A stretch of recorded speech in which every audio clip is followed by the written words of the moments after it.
You're listening to China Manufacturing Decoded from the Sophie's Group.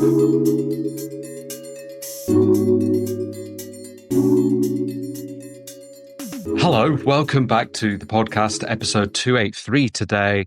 Adrian here with Renaud. Hi, Renaud. Hey, how are you? Good, thank you.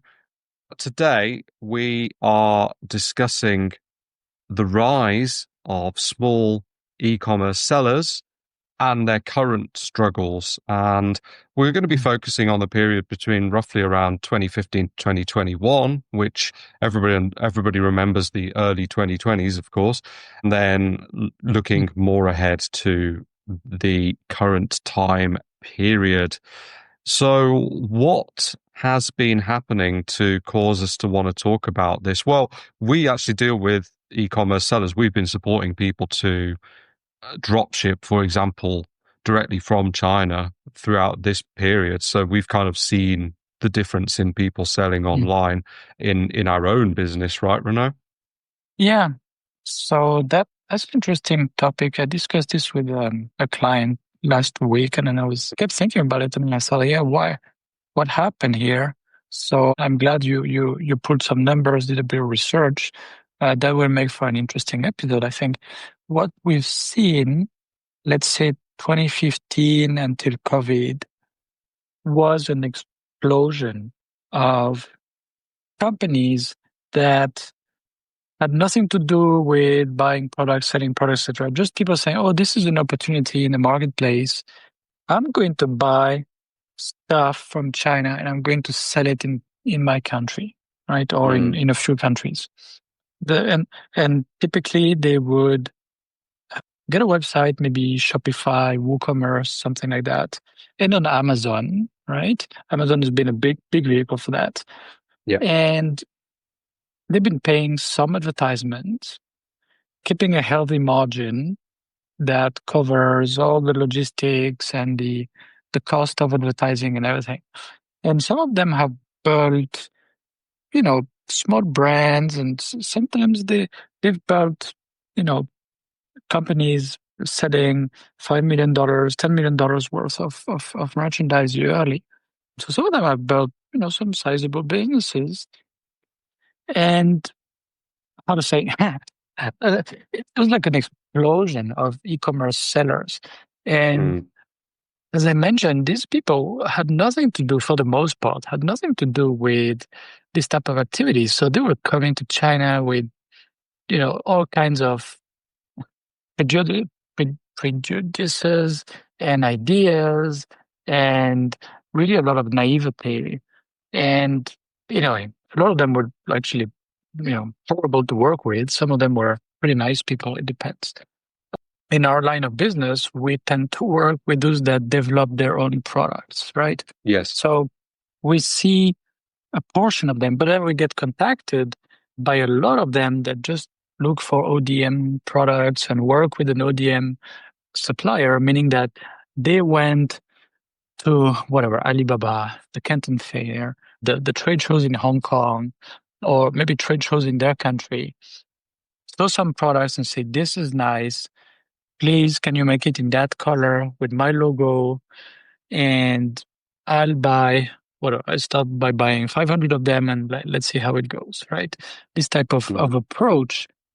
And then usually they reach out to us and say, "Well, I have a lot of problems, right? Okay, what's going on? Okay, so you're buying a product that is not your product.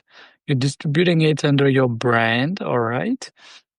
And the supplier is not improving and causing issues and, treating you with low priority. There's delays and everything. And there's recurring quality issues." Okay. So, the best we can do for you is inspections, keep some pressure on them. But really at the same time, if they're not doing well, you should look for another one. But then it's like, "Oh no, but no other one has exactly the same product." Well, if you have a good business based on this one product, maybe you need to develop it from scratch or something. Like you can really own it, but make it better, right? Make it better because you've learned a lot. So some people from that group really, graduated to being a more solid business on much firmer ground, right? So they started as a typical e-commerce seller doing, buying from an ODM supplier, basically reselling an existing product. They set up the marketing channels, they learn about what the users want, don't want, like, don't like. They have some ideas about how to make it better. And then they graduate to actually developing their own product, which is better. And that's, differentiated and better, right? So that's great, but that's like 1% of them, if Mm, that, right? And a lot of the others have been struggling because they just got stuck in that model because they don't really have the maybe the vision, but also the experience, the capability of doing all that work, and the financial means of investing in really developing their own product from scratch. So they've been struggling. A lot of them have been struggling a lot since 2021, let's say, right? And that's really the big why. Like, what happened here?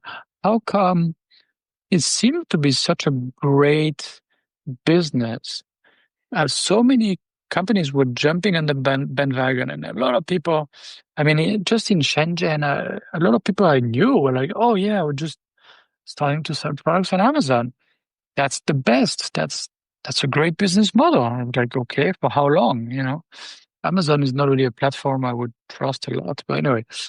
But a lot of people were jumping on that bandwagon, and they were growing their business, and they were happy about it. So, okay, nice. But then, yeah. I've seen a lot of companies just refocusing on something else, going out of business or being stuck with a business that they can't scale. They don't really know what to do with it.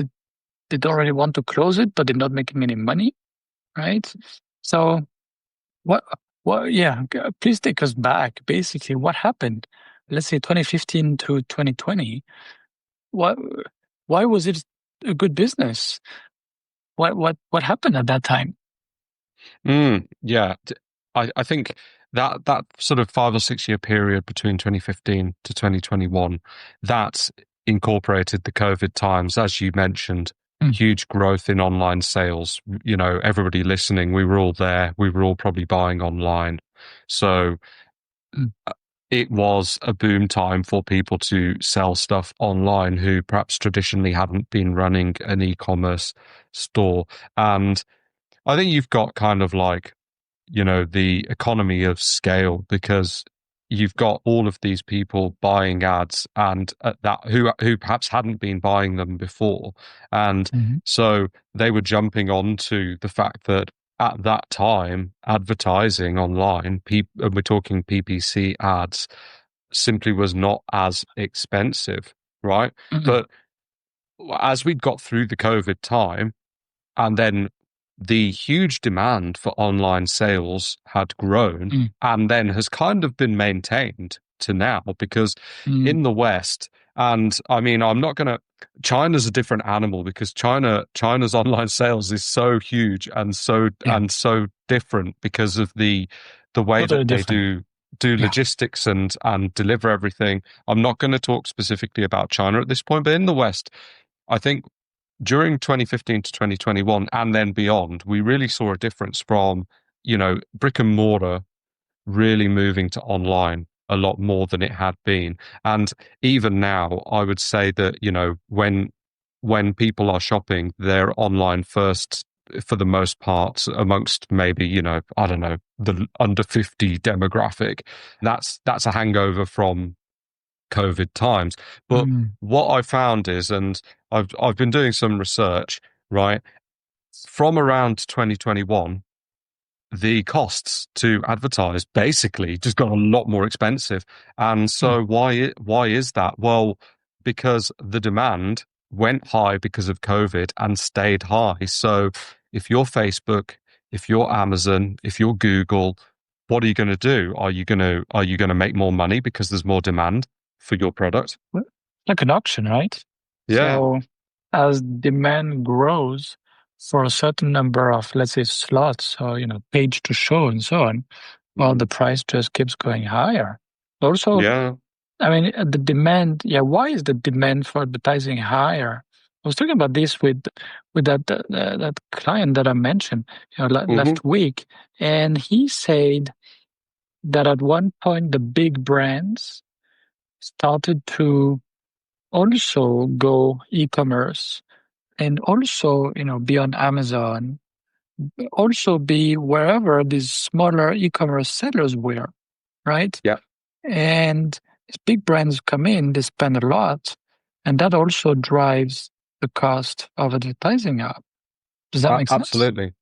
Yeah, no, Mm, you're absolutely right. And like, let's take Nike for as an example, right? mm, Nike has their own app. They have their own online store and they have their own sort of loyalty system. So you mm, make your own account with them and then you might get some special pricing. You might have special sales that are only for members. So you need to be signed in to the app or to the site, right? So Nike are literally buying up ads to drive people to their own app or website. And that was not happening as commonly, perhaps in the period before 2015, and certainly not recent times. So, why is that important? Well, because mm, how are you, as Mr. Smith, who is just selling some products on Amazon or online and using meta ads to send people to your small store where you're drop shipping some products, how are you going to outbid Nike's marketing department? And the answer is you're not. So what happens is you've got to increase your budget because you are literally having to pay a lot higher on pay per click. And I think that's borne out by some data because I was reading like marketing budgets after 2021 have had to rise by 50% in terms mm, of, certainly in terms of the advertising side of things, just to maintain the same ad visibility as before. So why is mm. that? Because Yeah. you're competing with Nike, you're competing with Walmart, you're competing with, Mm. Procter and whichever. Gamble and so on. Yeah, Yeah. Right. absolutely. And also, you mentioned drop shipping, but this is not just companies that drop ship, right? I guess No, no, the vast majority of the products sold in e-commerce are fulfilled from a warehouse somewhere from some kind of distribution center, right? sure. Yeah, just for Yeah, yeah, clarification, all right. sure. Yeah. Mm. So, but give us a sense. I mean, you know, we mentioned 2015 to 2020, 2021. Your marketing budget had to increase, what, 50%? Is that in that time period? Yeah, around the 2021 time, marketing budgets Or started to shoot just up. just that one day, that 1 year? No, since then. So Oh, from okay, okay. from Mm. 2021 onwards, marketing Okay, budgets rose by around 50% just to maintain the nice. visibility.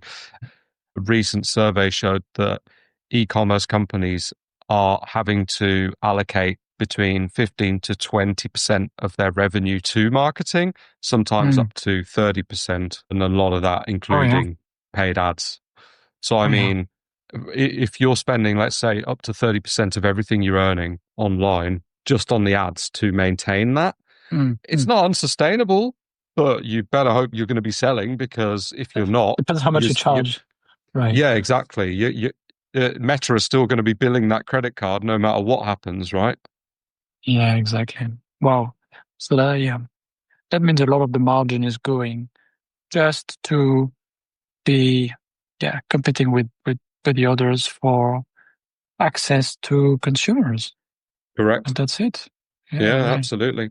And I mean, it's not only Meta. This has happened across basically all the key platforms. So Google Yeah. Google CPC for Google Ads, Mm, from roughly, and again, this is some research and there may be other sources with different figures, but from what I found, 2015, you're looking at somewhere around $2.30 per click on Google for Google Ads, up to now over $4 in mm. 2025.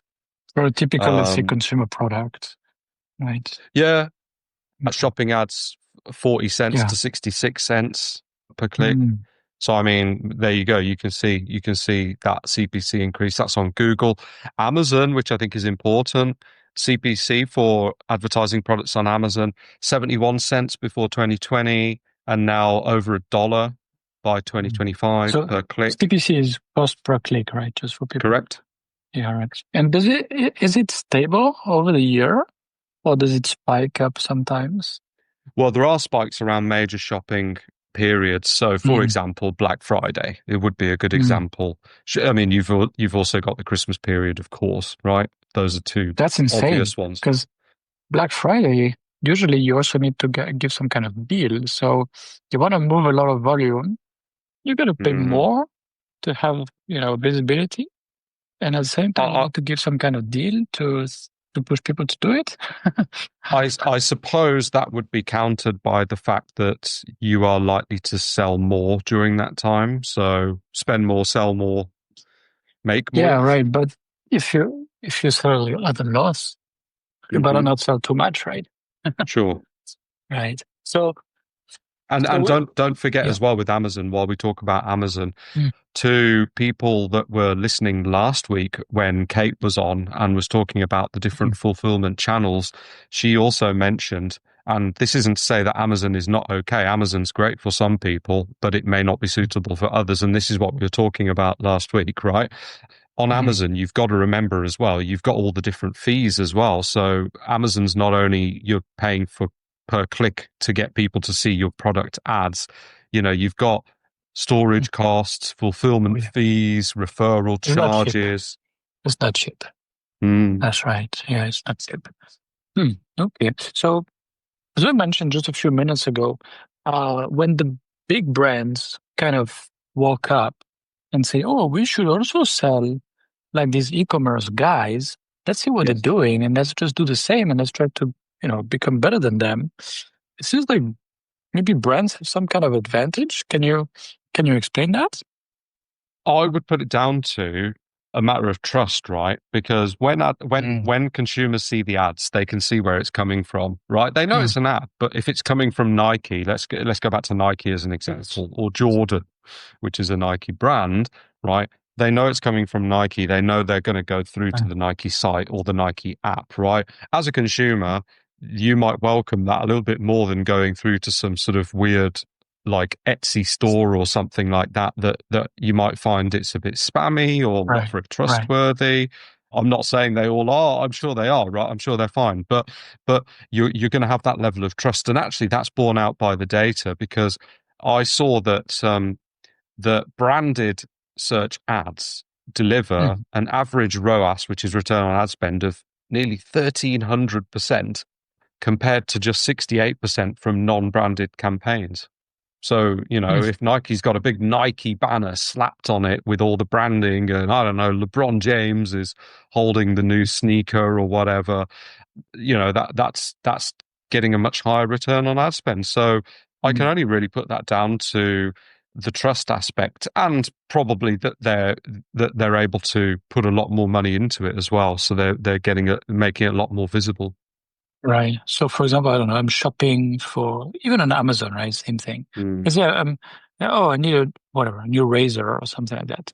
And I'm gonna go on Amazon. I'm gonna see the Gillette and whatever Wilkinson. Oh Okay, yeah. these guys, I know they're doing. I know their stuff is good, is serious, and I'm gonna have a no brand. Or sorry, I should not say that. Unknown brand, and I'm gonna have Amazon Basics probably also. You'd probably So. see that one first, yeah. Right, right. So the unknown brand, if it's very nicely differentiated and there's really something like there's one feature I'm looking for, I might go for them. But in general, if I want something good and solid, I'll go with the big brands, right? Wilkinson, Gillette, something like that. If I want something just good enough to do the job for a good price, I'm just probably just going to go for Amazon Basics. And then the poor, you know, entrepreneur who develops his own product and everything, doesn't have a known brand, Hmm. isn't, uh, it's not a category where you can really stand out so much. Like, oh, he has a second handle and a whatever. No, it's still a relatively simple product in the end. They get left way behind most of the time anyway. So that's tough. That's tough for the small e-commerce seller in this kind of product category. Mm. Yeah. And the big brands, Mm, because they're putting more money into ads, they actually then benefit from lower CPCs, the cost per clicks themselves. mm, mm, And uh, this is the way the advertising works these days, and we've been doing this ourselves recently. So I've got some current mm, experience of this. When you put a small budget, let's say into Meta, right? The Meta ads are using their own algorithm, and increasingly they're using AI to examine and to drive how the ads are being delivered. So If you're not, just to make sure people understand, Meta, it means we can advertise on Facebook, Instagram, maybe yes, some other properties like that, but it's all the Meta group now. It's called Meta. Yeah, so sorry. So when yes, you have a higher budget, actually you get better performance. That's what yes, you mean, because right? it Mm, learns more and it's able then to mm, start to target more accurately, and then it will give you a lower cost because it knows that it's targeting more accurately. So from a learning perspective, if you're only putting in, $100 for an ad campaign, mm, Meta is limited in what it can learn from that amount of money compared to if you're putting in $2,000. So the likelihood of your costs to go down with that $100 is relatively low because it's simply not getting enough data in from the amount of ads that it's being able to run because of the cost of the ads. yeah. I hope that's kind of making sense. So obviously when large brands are putting in a large budget, they are generally going to be enjoying a lower cost because they're putting they're putting so many ads through Meta or the other platforms as well in a similar way that the Mm, data is building up, and so they're pushing down that cost. So when you're one of the little guys, if you're not competing with the same sort of budget, you're going to be paying a higher cost, mm. and that puts you at a disadvantage. So I mean that's one of the other reasons why the big brands have an advantage. So Well, yeah, not to mention on the manufacturing side, right? Because when mm, you're in a large market and you're making large volume, you pay, you pay the materials lower, you get a better deal. You might even get better payment terms, etc. And yeah, the manufacturing of your product has experience effects, and it's pretty much the same as what you mentioned for Meta here. Experience mm, effect, well, after we have made 500,000 units of these products, we have gotten way more efficient than when we were making the first 10,000 pieces. But the small e-commerce seller, he might already have only have made, 20,000 pieces. Well, he's not that, let's say, he's not way down the experience curve, right? He cannot squeeze his manufacturer for a cost down plan and everything or anything like that. So mm, the big brands also may, how to say, they buy lower and then they also have lower marketing costs, right, mm. for the products that they make at volume. So in the end, yeah, no, what can a small e-commerce sellers do, right? They got to be Well, smart. yeah. They got to be pretty smart.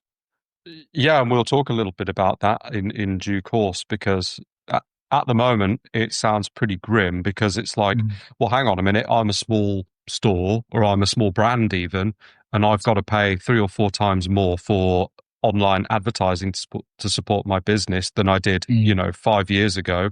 And my conversion rate is a lot lower than, say, Nike. Well, mm, how is that sustainable or how is that fair? Well, it's sustainable if you got the money. Is it fair? That's another conversation. But like Meta, they don't care. Google don't care. Amazon don't care, right? right. Oh, they If definitely Nike, give like a premium to the big brands, right? And that's it yep, also, you keep talking about paid ads, right? But it's also organic search results have been well, favoring known brands mm, for a few years, let's say very clearly now, right? So mm, even when you try to escape from that paid ads thing and you build your website and you get some organic traffic from Google or Bing and so on, uh, if big brands do the same, even with way less effort than you, they will get more traffic just because they're a big brand, and the search Yes. engines see what a big brand is, right? It's mentioned many times. People just search for it. They want to go to the website. Like it's real. Yes. That's something that people like to see. It's it's not spammy. It's not like it's already known out there. Yeah. It's Yeah, you're right. pretty safe to show that higher in the search results. That And that's it. And I mean, you remember, right? You remember the sort of like 20, let's say the 2010s, when mm, actually it didn't have to be that way. Anybody could rank number one if they put the right sort of work into page SEO and they were a yes. little bit canny with it and a bit smart and whatever. But Mm, that's completely changed now. And it is about, and again, it's about the trust. I think from a online store perspective and selling online, trying to rely on organic traffic these days is not a good strategy mm, alone, because as you say, let's say a big brand starts to put some content out there, it's likely that Google, for example, will trust it a lot more than yours because that brand is large, it's established, it's got a mm, huge footprint online, the reviews are probably pretty good, and it's got all of these trust factors that you may struggle to, even if your brand is good and you have good reviews, you may struggle to compete with that because in Google's mm, eyes, it just does not see you as credible, and it's about trust because what does Google, especially with Google is kind of under siege by AI now, they are very interested in making sure that when they do serve people information, it's high quality and trustworthy. So the point that you make there is about organic. Yeah, you're absolutely right. So how do you combat that? Well, you need to pay for ads, and why is that good for the search engines or for the platforms? Because you're paying them more money to get in the game. So it's kind of a vicious circle. mm. Yeah, absolutely. Absolutely. So mm, talking about the platforms, right? So basically the Hmm. problem is if you sell e-commerce, you have to work with the platforms, except if you really build your email list over time or do some Mm. smart, follow some smart strategies like that. But otherwise, to get new people to come to your website, etc., you need to work with the platforms, right? And each platform kind of comes with their own challenges, right? Yeah, absolutely. I mean, I would say doing some ads is always a good part of a mix. And there are things that we can do, like email list, Mm, video publishing, podcast, which we're literally doing right now. These are all good things which are kind of not necessarily funneling money into Jeff Bezos's pocket so he can buy another yacht or something. But like the the platforms that I looked at primarily, I think, were Google, Amazon, and Meta, a little bit of mm, TikTok and Etsy as well. So I mean, if we look at some of the challenges, Google, we already spoke about Google's CPC rising a lot. And from what I was reading, it said really you need to be spending around a minimum of $1,000 a month for effective return on investment. mm, Now, for a large brand, $1,000 isn't a lot of money, but for small sellers, let's say you are running, a Shopify store from home as a side hustle, extra $1,000 a month, that's not insignificant. Amazon ads, CPC's gone up by maybe somewhere around the 30%, and margins are being heavily squeezed from sellers on there, with all the other fees for Amazon and that we spoke about today and last week, that can force people to even overspend. And also that's an additional problem because let's say you're overspending on Amazon and you've got or you're spending heavily on Amazon and you've got a lot of stock on Amazon, but for some reason the stock doesn't move, then you're in a double bind because you're paying additional fees for that storage and you might even be penalized if the stock's not moving. So Amazon mm. can get very expensive very, very quickly these days. Quite dangerous, actually. For and if you throw into the mix, if you get some bad reviews as well, well, whew, it's a real it's a real scary one, that. Meta, which is the Facebook side of things, and Instagram, we spoke about CPC, being going up a lot as well. For niche sellers, difficult to maintain a positive ROI. It's quite simply. And it, let's say on Amazon, no, let's say on Meta, you are paying, and this is quite well within the realms of possibility. You might be paying 10, 20, 30, even $40 per sale. Mm, Remember, that's got to come out of your revenue. That's got to come out of your mm, profit, right? And so, and it's that's those are realistic figures. There's not many businesses or any businesses that are going to be selling on Meta for like $1 or something like that. That's extremely unlikely. So, let's say you're trying to sell 5,000 products and you're potentially getting a cost per acquisition of $20. Well, do the maths, right? yeah, that's a lot. I mean, brick and mortar retailers have rent to pay, right? But Mm. it's, well, a 1% of sale, or I'm not sure. I mean, I never ran a brick and mortar store, but Hmm. if it's 10% of sales, they probably have a problem. Then they have things like credit card fees and things like that. Might be 1 or 2% of sales or so. That's pretty heavy. Yep. But they don't have to pay anything close to what these e-commerce sellers have to pay. This is insane. I mean, the business model is, yeah, it's pretty challenging, I would say. Yeah, and well, and this is why we're discussing this because anyone can set up a Shopify store. Anybody could start finding products online in China pretty cheaply and thinking, okay, I'll start selling. But actually, when it comes down to it, the cost of actually doing the online sales these days, it is not as cheap as it was, and I think that's one of the sort of abiding messages that we're putting out there. TikTok, that's obviously a more recent entry to how Mm, people use their marketing mix. The fees have gone up quite recently from 2 to 8%. That's not a small jump. That's right. yeah, that's a really big that's a really big jump. eBay, which I buy a lot of stuff on eBay, they recently put in a buyer's protection fee in the UK, which Mm, basically increased the cost to sellers as well. So that's an extra percentage, and that's supposedly to because they provide customer support and things like that. And so that squeezed people selling on eBay even these days. And those are fees that go to eBay for the mm. services that eBay say that they're providing. So, that's been this year, that's 2025. So yeah, I mean, the platforms have been raising prices basically. Yeah. So it's like, I don't know, I'm not a drug consumer, but Hmm. from what I understand, if I go to the corner, whatever, the local dealer, it gives me something for cheap, and I get high, and I get hooked to that stuff. And I come back and I come back, and then it's going to be more and more and more expensive, right? And I cannot get out of it, right?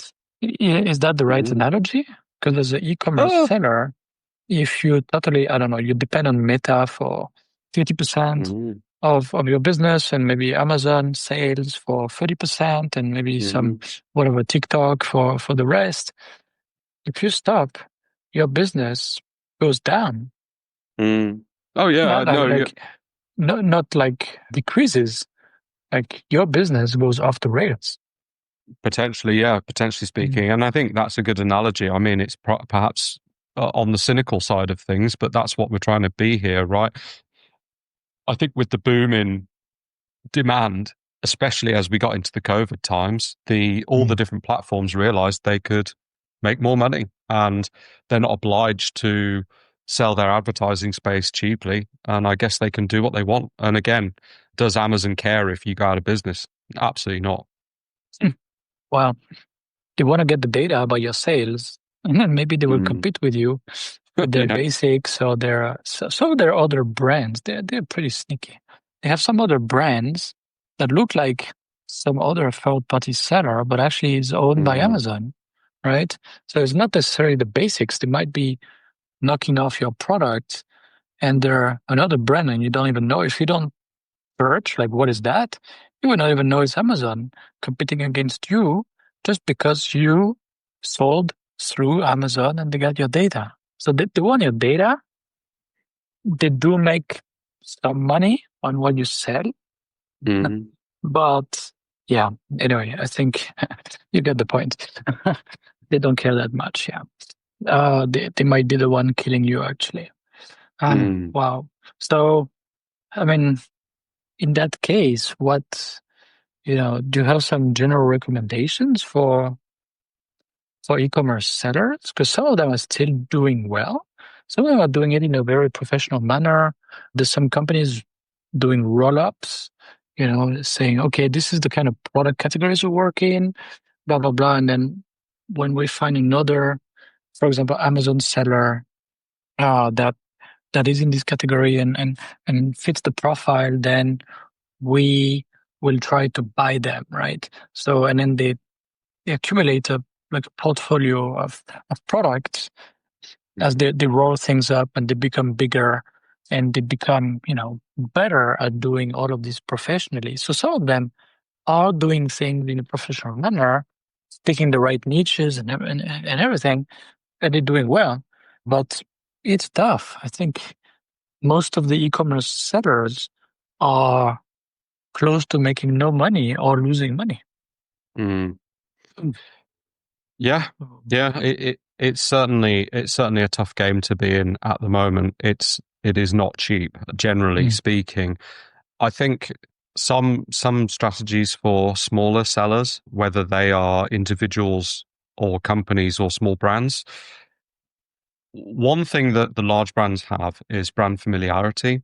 So mm, this is kind of like part of a longer term business yeah. plan, right? How do you build up a brand? It can still be done today. So Mm, you're putting out content, you're building a community. Is that a Facebook community like Facebook groups? Is it something built on, your own platform? Do you have a Discord, which is very, very common these days, mm, where, right. people who pay even a monthly fee get access to your Discord community and they can talk with other users, for example. I mean, this could be great for the types of products that people would commonly use. Let's say a special type of coffee machine. Imagine that a lot of people who are coffee enthusiasts might be in a Discord community discussing the different types of coffee and the ways that they Mm, are making the drinks and things like that. This is just off the top of my head, right? But you're building that brand, which over time it would theoretically help to lower your costs when you're actually engaging in you know, paid advertising, running branded ads and non-branded. So non-branded could be kind of UGC style videos and things like that, where people are using the product, but not necessarily it's coming directly from the brand or the manufacturer. And then you've got branded ads, which are, like I was mentioning earlier, Nike might have ads just showing some of their latest products that are on sale. So there could be like a, golfing shirt, some sneakers, whatever, baseball cap. And these are literally, you can buy these now on offer from Nike. That would be a branded ad in my mind that you might see, so will you have a difference in ROI of these ads? Probably, because of the data that I mentioned earlier, but you could be trying to run both of those. Again, these are just off the top of my head. Building up other channels. Don't build your house on sand, right? If you're relying only on yeah. Meta or Amazon, Oh, and, yeah. and you've said this before in other podcasts, 100%, right? But like, you don't want to put all your eggs in those baskets, because if Amazon turn on you and you can't afford it anymore, then what are you going to do, right? So, Mm, you know, maybe focus on marketplaces with less competition. I know I said TikTok shop has the fees have gone up a lot, but maybe that's got less competition. Maybe you might pivot and put a bit more budget into that and take some away from Amazon, for example, right? Obviously, only you can decide what sort of marketplace you're comfortable with that seems to have less competition. And it's something that needs testing. But if you're serious about getting better results for your money, that's something that you need to look at and test.